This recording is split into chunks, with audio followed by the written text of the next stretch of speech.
इस शहर में फराज नाम का एक नौजवान रहता था। वो नहायत सादा है मंददार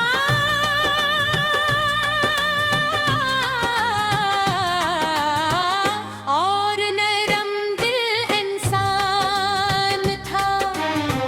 इसकी जिंदगी में वो हित से ख्वाब थे, मगर ये को वो सबसे खूबसूरत था।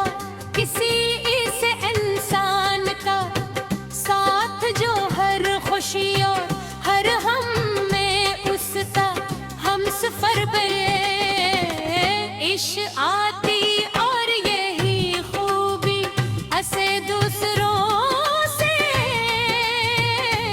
मनफरद बनाती थी।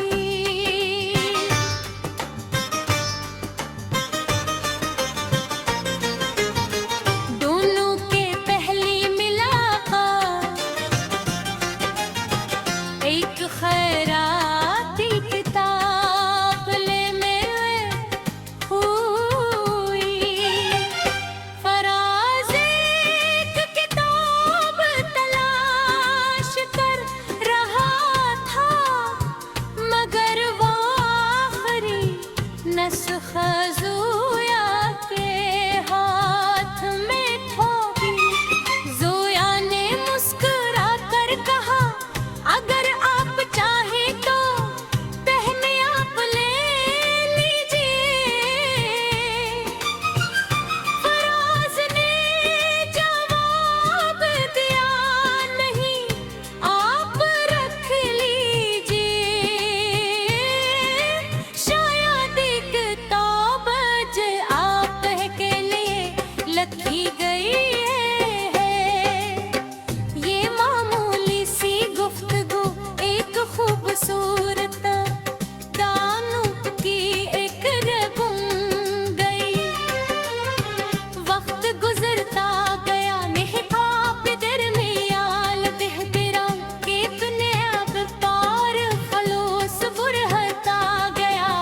वो एक दूसरे के ख्वाबों की हौसला अफजाई करते, मुश्किल वक्त में एक दूसरे को हिम्मत देते, पर हर कामयाबी पर दिल से खुश होते। फराज अक्सर कहता, मैंने तुम सिर्फ एक इंसान नहीं, अपना सुकून पाया है। ज़ोया मुस्कुरा कर जवाब देती, और मैंने तुम में उसी सा दोस्त पाया है, जो कभी दुख में भी साथ छोड़ने की बात नहीं करता। दोनों ने मुस्तकबल के बेहद सफा कीखे। वो चाहते थे कि एक दिन अपने वालिदैन के दुआओं के साथ एक नई ज़ू करी। लेकिन जिंदगी हमेशा इंसान की ख्वाहिशात के मुताबिक नहीं चलती। अचानक ज़ोया कबूल के में लाज़मत खत्म हो गई। घर के हालात तेजी से खराब होने लगे। इस दौरान खानदान वालों ने एक ऐसा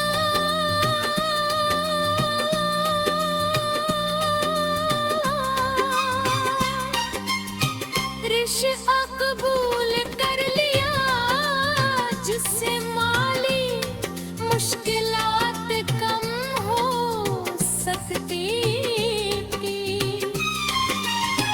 ज़ोया ने बेहद कोशिश की कि अपने घर वालों को समझा सके, मगर वो उनकी मजबूरियों को भी नजरअंदाज नहीं कर सकती थी। जब उसने फराज को ये खबर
शिकवा